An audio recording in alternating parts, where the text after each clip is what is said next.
Hospital administration എന്ന കോഴ്സിൻ്റെ പരീക്ഷ എങ്ങനെയാണ് നമ്മൾ നടത്തുന്ന ഈ കോഴ്സിൻ്റെ പരീക്ഷ അതിൻ്റെ രൂപം എങ്ങനെയാണ്, എന്താണ് അതിൻ്റെ എക്സാം പാറ്റേൺ എന്നാണ് നമുക്ക് ഇന്നത്തെ വീഡിയോയിൽ ഡിസ്കസ് ചെയ്യാനുള്ളത്.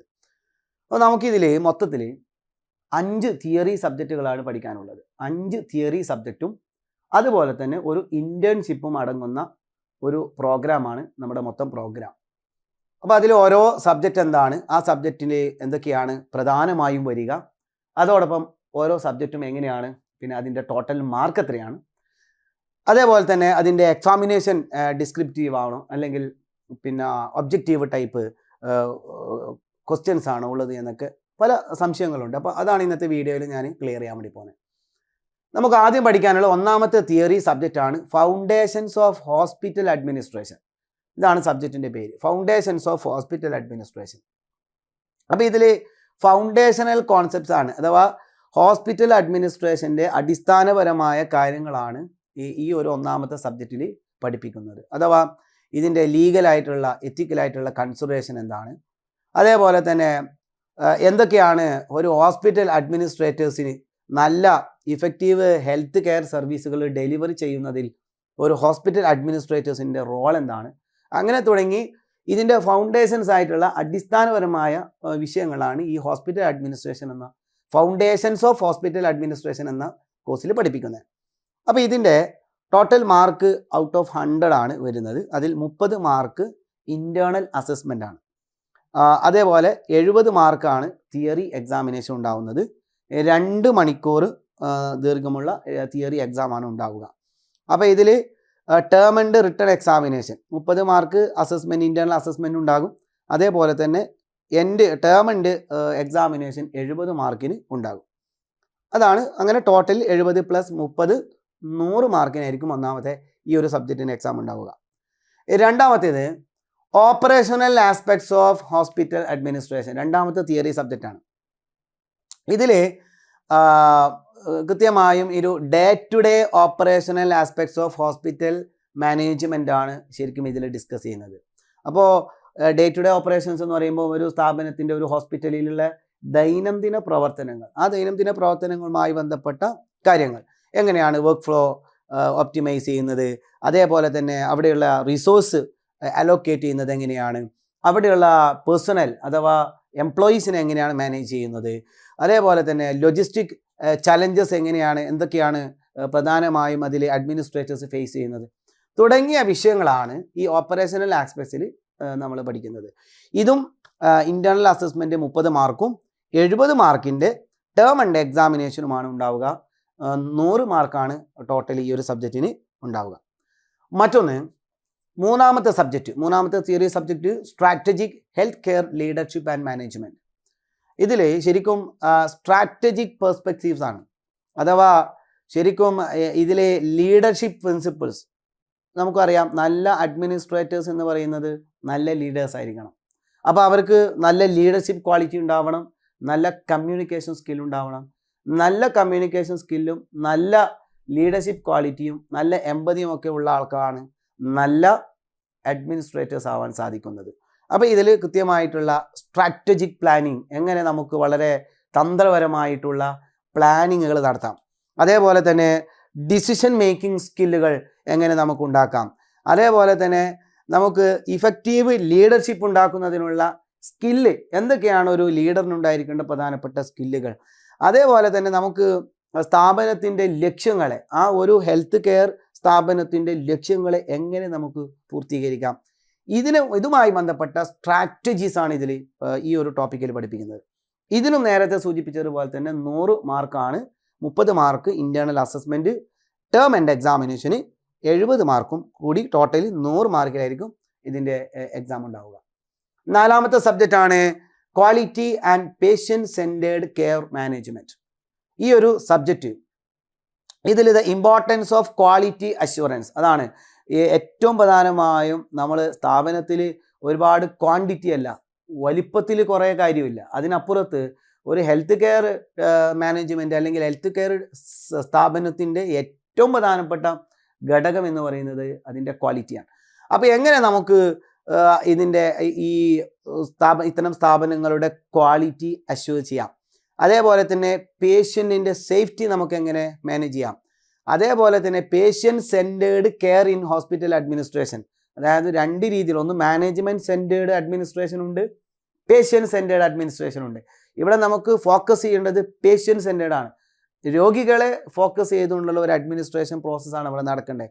അതിനുള്ള മാർഗ്ഗങ്ങളെ കുറിച്ചിട്ടാണ് ഈ ഒരു ടോപ്പിക്കിൽ പഠിക്കുന്നത്. ഈ ഒരു എക്സാം, ഈ ഒരു സബ്ജക്റ്റിൻ്റെ എക്സാം മൾട്ടിപ്പിൾ ചോയ്സ് ക്വസ്റ്റ്യൻസ് ആയിരിക്കും. MCQ മോഡലായിരിക്കും ഇതിൻ്റെ എക്സാം ഉണ്ടാവുക. ഇതിന് ഇൻറ്റേർണൽ അസസ്മെൻറ്റ് 30 മാർക്കും അതേപോലെ തന്നെ ടോട്ടലി 70 മാർക്കിൻ്റെ ടേം ആൻഡ് എക്സാമിനേഷൻ ഉണ്ടാകും. പക്ഷേ എക്സാം MCQ മോഡലായിരിക്കും ഉണ്ടാവുക. ബാക്കി നേരത്തെ പറഞ്ഞ 3 സബ്ജക്റ്റുകളുടെയും ഡിസ്ക്രിപ്റ്റീവ് ടൈപ്പ് എക്സാമിനേഷൻ ആയിരിക്കും ഉണ്ടാവുക. 5ാമത്തെ subject health care marketing, digital engagement and emerging trends. നമുക്കറിയാം ഇന്ന് നമ്മുടെ ഹോസ്പിറ്റൽ മേഖലകൾ അല്ലെങ്കിൽ ഹെൽത്ത് കെയർ മേഖലകളിൽ ഏറ്റവും പ്രധാനപ്പെട്ടത് മാർക്കറ്റിംഗ് ആണ്. മാർക്കറ്റിംഗ് എന്ന് പറയുമ്പോൾ ഓരോ സ്ഥാപനങ്ങളും അവർ ലഭ്യമാക്കുന്ന അവർ കൊടുത്തുകൊണ്ടിരിക്കുന്ന സേവനങ്ങൾ എന്താണെന്നത് ജനങ്ങളിലേക്ക്, ആളുകളിലേക്ക് എത്തിക്കുക. അപ്പോൾ അതിന് വേണ്ടിയിട്ടുള്ള ശരിക്കും ഹെൽത്ത് കെയർ മാർക്കറ്റിംഗ്, അതേപോലെ തന്നെ അതിനുള്ള ഡിജിറ്റൽ മാർക്കറ്റിംഗ് സ്ട്രാറ്റജീസ്, എങ്ങനെ നമുക്ക് ഡിജിറ്റൽ മാർക്കറ്റിംഗ് ഉപയോഗിച്ചുകൊണ്ട്, അത്തരം സ്ട്രാറ്റജികൾ ഉപയോഗിച്ചുകൊണ്ട് നമ്മുടെ സേവനങ്ങളെ പൊതുജനങ്ങളിലേക്ക് എത്തിക്കാം. And emerging trends in the industry. ഈ ഒരു ഡിജിറ്റൽ മാർക്കറ്റിംഗ് മേഖലകളിൽ നമുക്ക് എമേർജിംഗ് ആയിട്ടുള്ള ട്രെൻഡുകൾ, ഇപ്പം നിലവിൽ വന്നിരിക്കുന്ന ട്രെൻഡുകൾ എന്താണ്, അത് ഉപയോഗിച്ചുകൊണ്ട് എങ്ങനെ നമുക്ക് നല്ല മാർക്കറ്റിംഗ് ചെയ്യാം, അതാണ് ഈ ഒരു ടോപ്പിക്കിൽ പഠിപ്പിക്കുന്നത്. ഇവിടെയും മൾട്ടിപ്പിൾ ചോയ്സ് ക്വസ്റ്റ്യൻസ് ചെയ്യാൻ MCQ തന്നെയാണ് ഇവിടെ എന്ത് ചെയ്യുന്നത്, ഫോളോ ചെയ്യുന്നത്. 30 മാർക്ക് ഇൻറ്റേർണൽ അസസ്മെൻറ്റും 70 മാർക്കിൻ്റെ term end examination multiple choice ക്വസ്റ്റ്യൻസുമാണ് ഉണ്ടാവുക. ഇതാണ് നമ്മുടെ 5 തിയറി സബ്ജക്റ്റുകൾ. ഇത് കഴിഞ്ഞാൽ പിന്നെ നമുക്ക് 6ാമതായിട്ട് സബ്ജക്റ്റ്, ഈ ഒരു തിയറി സബ്ജക്റ്റ് കൂടാതെ പിന്നെ നമുക്ക് ചെയ്യാനുള്ളത് ഒരു ഇൻറ്റേൺഷിപ്പാണ്. നമുക്കറിയാം നമ്മൾ ഒരു ഹോസ്പിറ്റലിനെ കുറിച്ച് നമ്മൾ ആദ്യം 5 സബ്ജക്റ്റുകളെ കുറിച്ച് തിയറിറ്റിക്കലായി പഠിക്കുന്നു. ആക്ച്വലി നമ്മൾ പഠിക്കുന്ന സമയത്ത് നമുക്ക് ഹോസ്പിറ്റൽ എന്താണെന്ന് നമ്മൾ ശരിക്കും ഇങ്ങനെ നമ്മുടെ മനസ്സിൽ ഹോസ്പിറ്റലും ഹെൽത്ത് കെയറിനെ കുറിച്ചിട്ടുള്ള ഒരു ഇമാജിനറി ആയിട്ടുള്ള കാര്യങ്ങളെ ഉണ്ടാവുള്ളൂ. പക്ഷെ നേരിട്ടൊരു ഹോസ്പിറ്റലിൽ പോയി കണ്ട് അവിടുത്തെ പ്രവർത്തനങ്ങളെ കണ്ട് മനസ്സിലായി അവരെ കൂടി പ്രവർത്തിച്ച് കഴിയുമ്പോഴാണ് നമുക്ക് കൂടുതൽ കോൺഫിഡൻസ് ഉണ്ടാവുക. അതുകൊണ്ടാണ് നമ്മുടെ കോഴ്സിൻ്റെ ഭാഗമായിട്ട് നമുക്ക് ഇൻറ്റേൺഷിപ്പ് നമ്മൾ പ്രൊവൈഡ് ചെയ്യുന്നത്. അപ്പോൾ ഇൻറ്റേൺഷിപ്പിൽ എന്താ ചെയ്യേണ്ടത്, മിനിമം 2 വീക്സ്, 2 ആഴ്ച, ഏറ്റവും കുറഞ്ഞത് 2 ആഴ്ചയെങ്കിലും ഒരു ഇഷ്ടമുള്ള ഒരു ഹോസ്പിറ്റലിൽ പോയിട്ട് അവിടെ ഇൻറ്റേൺഷിപ്പ് നടത്തിയാൽ മാത്രമേ നമുക്ക് ആ ഒരു കോൺഫിഡൻസ് ഉണ്ടാക്കാൻ വേണ്ടി സാധിക്കുള്ളൂ. അപ്പോൾ ഇതൊരു പ്രാക്ടിക്കൽ എക്സ്പീരിയൻസ് ആണ് ഈ ഇൻറ്റേൺഷിപ്പ് കൊണ്ട് ഉദ്ദേശിക്കുന്നത്.